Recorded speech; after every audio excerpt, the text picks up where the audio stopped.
Today, when we feel unwell, we visit a doctor in a clean office. We might receive medicine or have a procedure with powerful drugs to prevent pain. This modern comfort is very new. For most of human history, medicine was a very different experience. Ancient doctors tried their best to heal people with the knowledge they had. They did not understand germs, infections, or how the body truly worked. Their goal was to save lives, but their methods were often brutal and incredibly painful. Patients had to be extremely brave to face these treatments. Imagine lying on a table fully awake while a surgeon prepares to operate. There would be no effective anesthetic to put you to sleep. People might hold you down to stop you from moving. The tools were not always clean, which meant even if the surgery worked, a deadly infection could follow. Ancient healers used what they could find, from sharp rocks to metal rods. They believed these harsh treatments were necessary to drive out sickness. This essay will explore some of the most frightening medical procedures from our past. It is a journey that will make you appreciate the safe, gentle medicine we have today. The reasons for these painful methods were based on old ideas. One popular theory was the four humours, which came from ancient Greece. This idea suggested the body was filled with four liquids: blood, phlegm, yellow bile, and black bile. Doctors believed that being sick meant these liquids were out of balance. To cure someone, they had to remove the excess fluid. This led to practices like bloodletting, where a large amount of blood was drained from the patient. While the intention was to restore balance and health, the actual result was often weakness, infection, and sometimes a faster decline for the already ill person.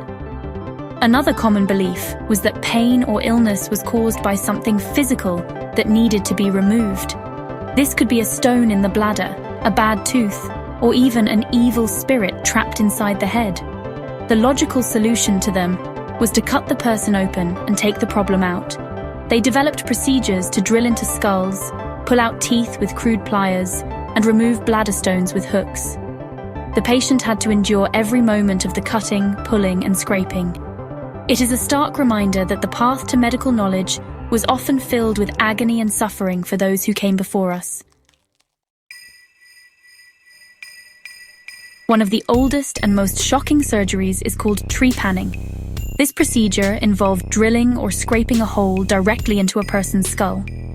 Doctors in ancient times performed this for many reasons. They thought it could cure severe headaches, relieve pressure on the brain after an injury, or even let evil spirits escape from the head. The surgeon would use a sharp tool, like a piece of flint or a metal drill, to slowly work through the bone. The patient was awake the entire time. It required incredible steadiness from the surgeon to avoid damaging the delicate brain underneath. Amazingly, many people survived this terrifying ordeal. Another frightening procedure was the removal of bladder stones, known as lithotomy. Bladder stones are hard mineral clumps that can form inside the bladder, causing immense pain. To remove them, an ancient surgeon would make a cut in the sensitive area between the anus and the genitals. They did not have modern tools to see inside the body. Instead, the surgeon would use their fingers or a special metal hook to reach into the bladder, find the stone, and pull it out. Strong assistants were needed to hold the screaming patient still. The risk of bleeding and internal damage was extremely high, and infection was almost guaranteed. Arrowhead removal was a common problem on ancient battlefields.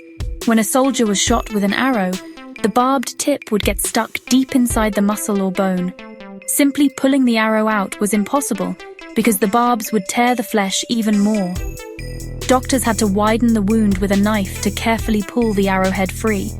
In some cases, they would push the arrow all the way through the body part to create an exit wound.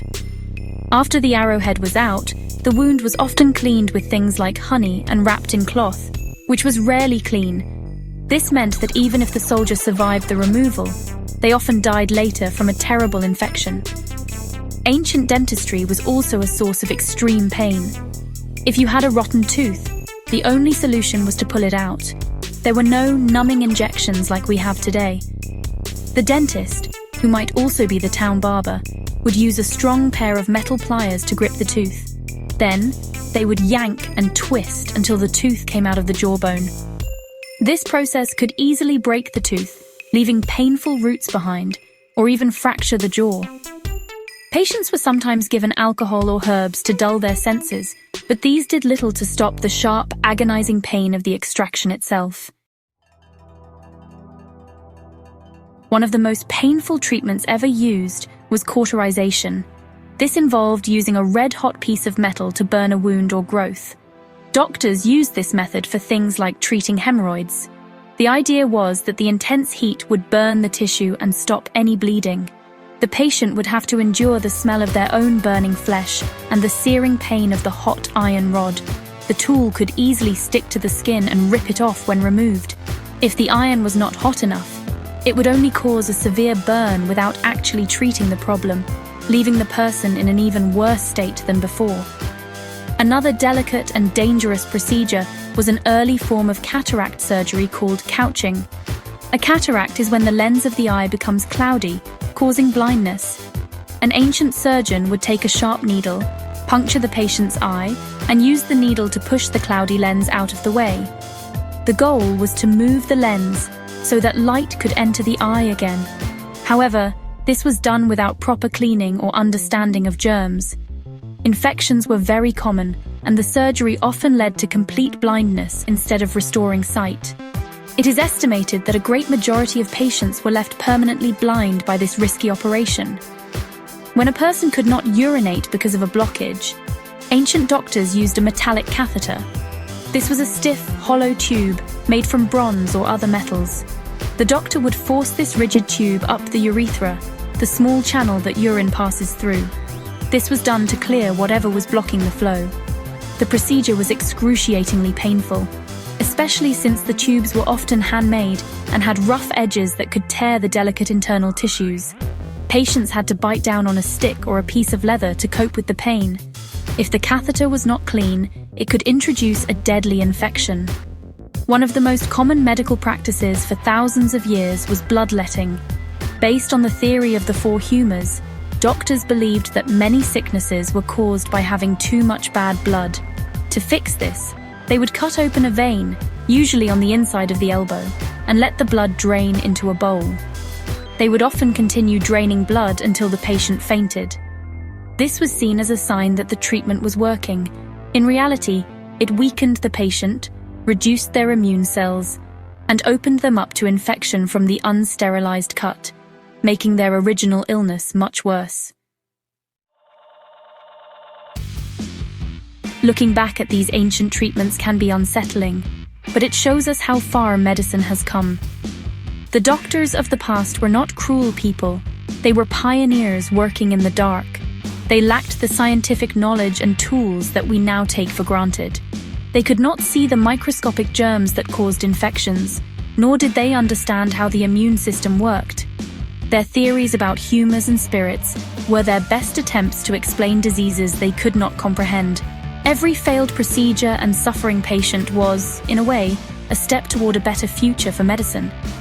The biggest changes came with a few key discoveries. The development of anesthesia in the 19th century was a monumental turning point. For the first time, patients could undergo surgery without feeling any pain. This allowed surgeons to work more slowly and carefully, leading to much better outcomes. Around the same time, the understanding of germs, known as germ theory, revolutionized healthcare. Doctors like Louis Pasteur and Joseph Lister proved that cleaning hands, tools, and wounds could prevent deadly infections. This simple idea of hygiene saved countless lives and made surgery dramatically safer for everyone involved. Today, we live in a golden age of medicine. We have antibiotics that can cure infections that were once a death sentence. Our surgical techniques are precise, often using tiny cameras and robots to minimize damage to the body. We have powerful imaging machines like X-rays and MRI scanners that let doctors see inside us without making a single cut. Pain management is now a science of its own, ensuring patients are as comfortable as possible during and after treatment. The horrors of cauterization and trepanning have been replaced by safe, effective, and gentle care that ancient people could only dream of. Therefore, while it is fascinating to study the history of medicine, it is also a powerful reminder to be grateful. The next time you take a simple painkiller for a headache, or receive an anesthetic before a dental procedure. Remember the brave individuals who endured these ancient tortures. Their suffering paved the way for the incredible medical advancements we rely on every single day. We owe a great debt to the progress of science, which has transformed medicine from a practice of pain and uncertainty into a field of healing and hope, making our lives longer, healthier, and far more comfortable.